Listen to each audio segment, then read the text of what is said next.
Welcome back to our last session on workplace physical exposures.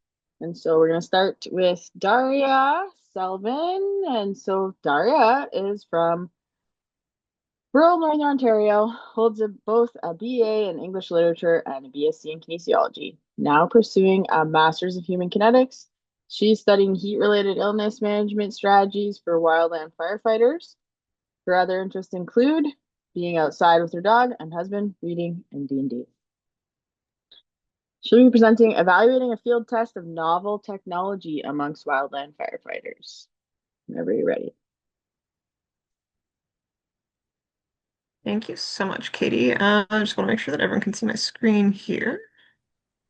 You're looking good. All right, great. So thank you for the introduction.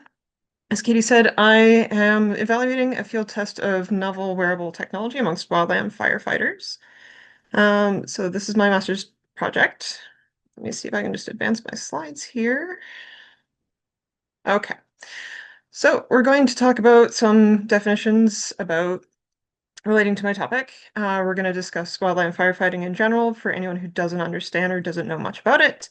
I'm going to touch on some different types of wearable technology. We'll talk about our research objectives for this project, how we went about actually collecting our data, what we collected, as well as sharing some of our primary results that we now have from this project.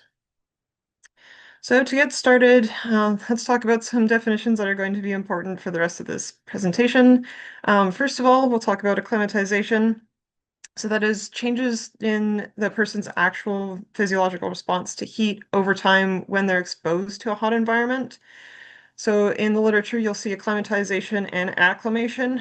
Acclimatization is out in the field. Acclimation occurs in a lab or in a simulation. Acclimatization takes 10 to 12 days to fully adapt to the external environment. Also, I might talk a little bit about hydration. Euhydration is just the scientific term for being in a state of proper fluid balance in the body. Heat-related illness covers anything from heat cramps and edema to syncope or fainting, heat exhaustion, heat stroke, which is a medical emergency, but also long-term effects like chronic kidney disease and other things that I'm going to talk about in a few moments. I'd also like to explain the difference between heat strain and heat stress because they're very, very similar. So heat strain is the actual person's response to being exposed to heat stress, whereas heat stress is the total heat load that a person is exposed to, which includes both the external environment and also metabolic heat created by physical activity. And finally, this big scary word, photoplethysmography, which I'm only going to call PPG for the sake of being able to communicate clearly. So this is a method of measuring heart rate using light-emitting diodes, and we'll talk about that in a little bit. So as I mentioned, heat-related illness is a broad category. So it is most familiar just in the acute cases, if you're outside working hard on a hot day. But we also know that there are long-term serious health effects of heat-related illness. So that includes neurological symptoms or impacts, which are always present with heat stroke. So that includes memory loss or other issues there. We know that there are a lot of heart problems, which range all the way up to heart attack and death. I mentioned chronic kidney disease. There's a lot of different effects on the kidneys that we know of, from just temporary difficulty to acute kidney failure. Because of the strain on your cardiovascular system, blood clotting can be a risk, which can be fatal. We also see exercise intolerance, which can be just short-term or long-term, up to 5 years because of heat-related illness. We know that there's also effects on your liver from minor injury to complete organ failure. And also there's muscular damage, which rhabdomyolysis tends to be in acute cases, but there are also, like I said, with a long-term exercise intolerance, there can be a factor there. So what can be done to prevent heat stress in the workplace? So the current American Conference of Governmental Industrial Hygienists guidelines have been evaluated. So this comes from a 2016 study. So on the left-hand side, you can see just people working without the current guideline work to rest ratios. And then on the right side of the graph, you can see the difference that the guidelines do make in taking 3-to-1 work-rest ratio. However, you'll also see that everyone using these work-to-rest guidelines are still experiencing mild to moderate hyperthermia. So there is a question about what can we do if we know that this is an issue. And we're going to come back to this because it's something to keep in mind. We're going to hop over to wildland firefighting for a second. So we've talked about acclimatization a little bit. Wildland firefighters, they're deployed from anywhere between a couple days to a maximum of 14 days. So if you're only working 8 or so days on a deployment at a fire, you're not benefiting from acclimatization. And then exertion, different studies have reported between 2,000 to 6,000 kilocalorie expenditure per day. That's a lot of work at a high intensity for days at a time. And they carry 16 kilograms of gear, so different tools, pulling fire hose, being able to dig fire line. And they're also wearing a lot of PPE. So they wear long sleeve shirts made out of Nomex, which is fire resistant and heat resistant, but it's not breathable. They're also wearing ear protection, eye protection, boots, hard hats, gloves, and extra PPE depending on job tasks for the day. They're also, climate change is a factor. So they're working in the peak hottest months of the year. The fire season typically starts in May and goes until September. With climate change, it's hotter and drier. That's higher temperatures on a day at work. That's longer fire seasons. That's more fires per season. So they're exposed to more longer heat. Hydration, we know there's a protective effect of hydration, but you have to be in a state of euhydration to be benefiting from that. So when there's a drop of about 0.8% of your total body water, you are now dehydrated. So that means that your sweating, which is your main form of heat regulation, is impaired. We know that as your body water decreases, your total blood volume decreases. That means your blood pressure has to increase. That means your heart has to pump more, harder, at a higher rate. That's putting strain on your cardiovascular system. And as your blood volume decreases and sweating is impaired, you're losing the ability to push your blood to the surface of your skin to radiate extra heat. So we know that that's a factor too. There's a lot of strong messaging around hydration in wildland firefighting, but it's all self-paced. There's no regulations, there's no standards. So it's just when you feel thirsty, take a drink. But we also know that when you feel thirsty, you're already dehydrated, and there's a 10-minute lag between drinking water and rehydrating. So that is something that we need to consider as well. And lastly, I want to talk about the injury risks that wildland firefighters face. We have records of their injury rates being 3 times higher than other provincially employed workers. So you're already at a higher risk of injury. We do see that injury reporting numbers, the actual risk of a heat-related illness is low, but if you're already at a higher baseline risk, that number balloons quite quickly. And because heat stroke is a medical emergency, this is something that we need to take seriously and we need to consider. So let's come back to these ACGIH guidelines real quick.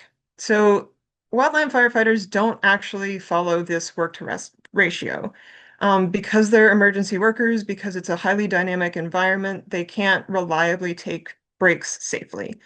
So how do we measure this instead and monitor them safely? So for acclimatized workers, which we've already talked about, wildland firefighters are not, there's one threshold core temperature. The one that we care about is that 38 degrees Celsius because they're unclimatized workers. We are also monitoring their heart rate. So if it's sustained, so for more than 10 minutes above their 80% max heart rate, they need to take a break.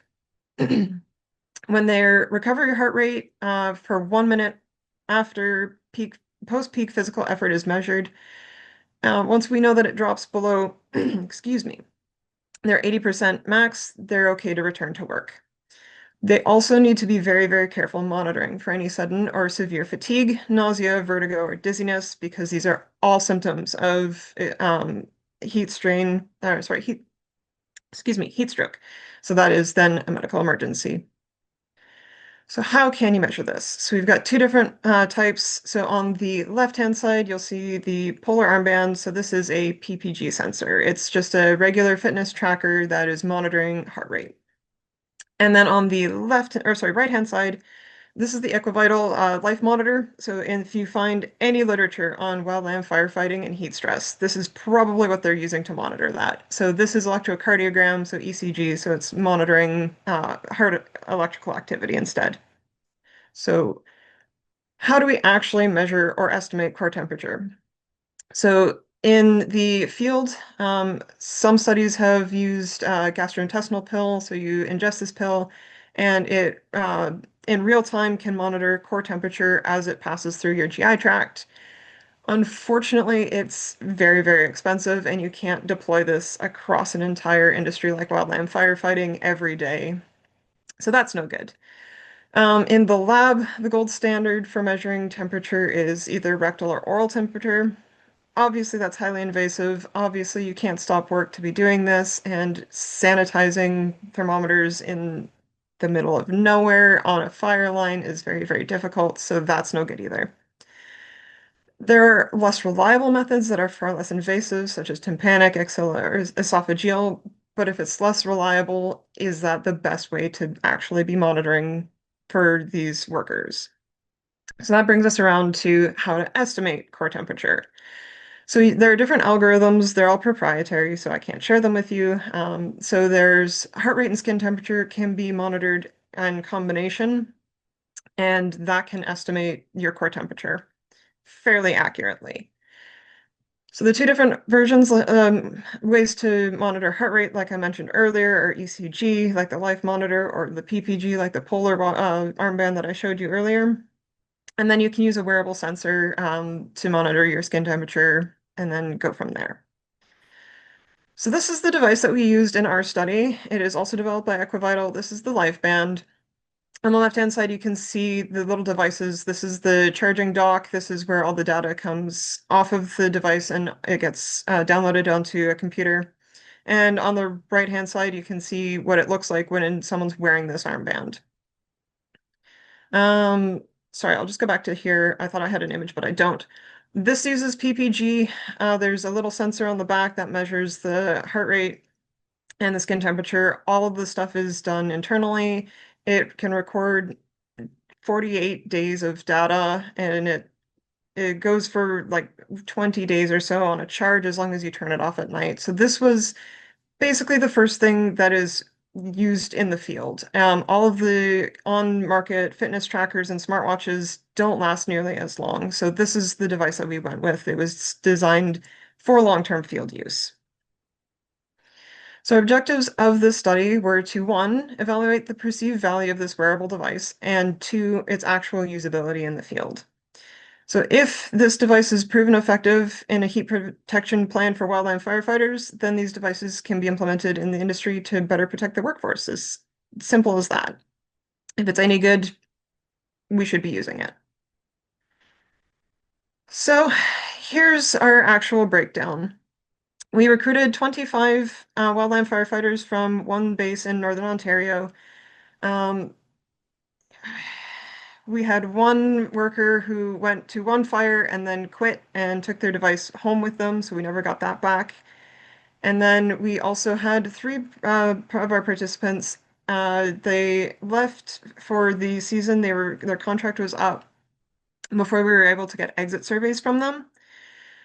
So we had 21 finish their exit surveys and return them to us. So here's just our breakdown for our demographics. We had 16 male firefighters and 5 female firefighters.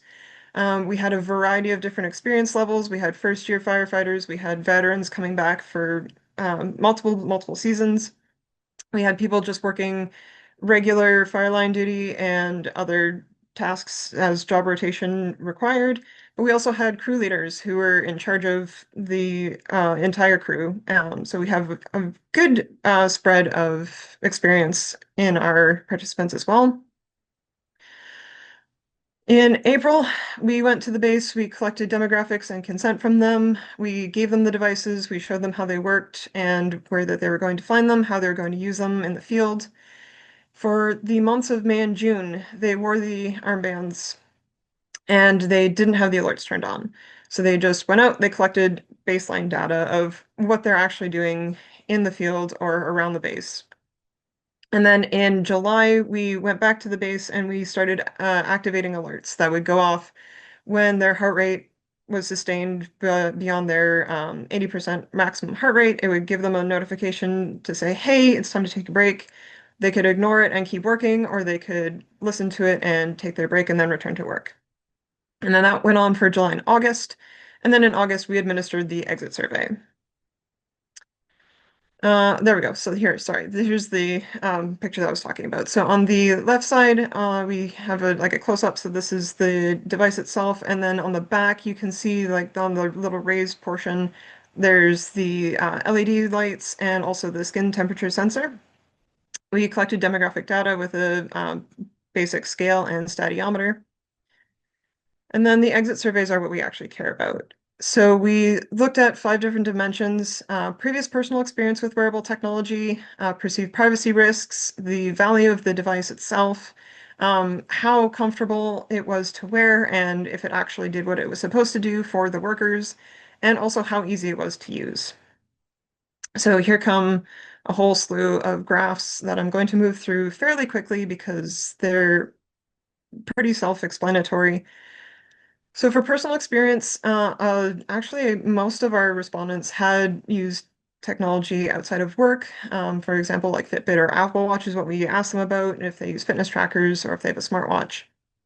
And then more of them have never used technology for work before, which I thought was interesting. I was expecting to see more people using GPS tracking or like fitness tracking on a smartwatch or a personal device. And then privacy risk was a big one that I was interested in seeing how they felt about in the literature. Privacy risk is a big barrier to implementing wearable technology. So we didn't see a lot of people who were worried about their privacy, anyone accessing their personal data or it being used to penalize them in work. A lot of people thought that it had value. A lot of people wore it. However, this does come with a little asterisk on it. Um, we had 60 days of collected data that was good and usable from the devices from proper wear, but only 3 devices collected 15 days of data. So we had 3 participants who did a really good job of consistently wearing it properly, having good skin contact for the PPG sensor, and we just didn't get a lot of usable data off of the devices because of the way that it was worn. And we think that that was an education piece, and we can go back and fix that in the future. A lot of people had positive ideas about the armband itself, and they seemed to really like it, and based on survey responses. A lot of people thought that it was good to have it, and they wanted all wildland firefighters to be wearing it. They seem to have a pretty good handle on how to put it on and wear it. But like I said, we had a lot of issues with improper wear, so we're not really sure where that is all coming from. A lot of people didn't find that it actually helped them monitor their symptoms of heat stress or heat strain, sorry. A lot of people didn't find that it actually helped them reduce their heat symptoms. And but a lot of people were kind of on the fence about what it actually did for them, despite telling us that they really liked it and they thought it was good. which is an interesting breakdown, and I'm still just kind of getting into all of that for data analysis. And finally, we asked them just for broad, open-ended user feedback. And most of the responses, like the most common responses were that they wish that they had worn it more or the alerts didn't affect them. So at this point, I'll turn it over to audience questions. Thank you so much for listening. Thanks, Daria. Does anybody have any questions?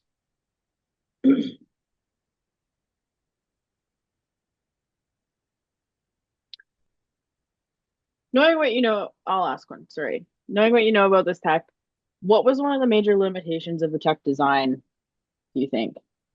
So I'll go back to the image of the person wearing it so you can see how big it is. Like this person modeling it isn't a huge individual, but you can see how big and bulky it is.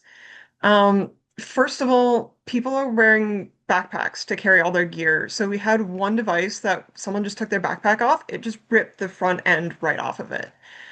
Three of them got lost and dropped in fires or left in the bush, and they're just weren't great design for how intense and like how rigorous the work was. Just they broke all the time. So if it was smaller, more slender, easier to adjust once the workers got their gear on, that was another thing that people complained about. It was impossible to like make sure it was in the right position once they were fully dressed for the day. So if it slid down, they couldn't put it back into place. So it was just the design itself wasn't ideal for actual field test, or it wasn't ready for actual field use. Would that be the design of yeah, sorry. Would that be the design or the location of where they have to wear it in this case? In this case, probably both. The unfortunate part is that like the conversations that we've had like among the research team is where else could they have worn it? You could in theory wear it like on your forearm, but is that then a safety risk if it gets hooked on something? So it's not ideal. A lot of the firefighters themselves had asked for watches instead, so that they could see it and they could know when it's working and have like that instant feedback. So that it's just really hard to make a call as someone who isn't a wildland firefighter to know where it would be the safest location and also the most convenient for them. Yeah, so one of the things I see on the device is it just lights up, right? So you can see like there's just four little icons and they light up for the alerts. Does it do anything else to alert the worker or make a sound, vibrate? Yeah, so you can set them to give an audio cue. It does vibrate, and yeah, you can have like a visual alert. So the ones that you see on the dock, they're just that light just means that they're charging.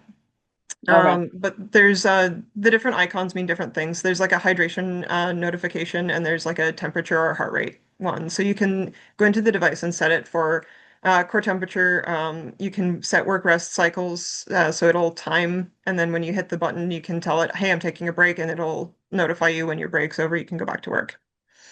awesome. But you mentioned that they had kind of mentioned in passing that they would have preferred to have like a watch where that was a lot more visible. Yeah. Ah, okay, awesome. Okay, well, thank you for your presentation. I don't see any more. Oh, sorry. There's that one. Okay. Do you think the correlation with the firefighters not being concerned with the privacy risks of wearable technology relates to their understanding of the hazards in their role and the potentially life-saving nature of the tool? That one, it's hard to say without probing deeper, which our survey instrument didn't do. Um, if they were, a lot of them are very safety conscious. Like they know that this is an issue. A lot of people did say that yes, there should be some sort of monitoring. This device, because it doesn't show you any information itself, like it's all basically a black box where it is collecting data that is then secured on a laptop, and then you have to have a profile through the Equivitals their software program to then go into their information. So you're not seeing who's collecting the data, you're not seeing their data, the employer doesn't have access to their data. You can't just remotely access the device, you can't pull any information straight from the device. So the only people who can actually access the data are very, very controlled. So I think that's part of why they had no privacy concerns.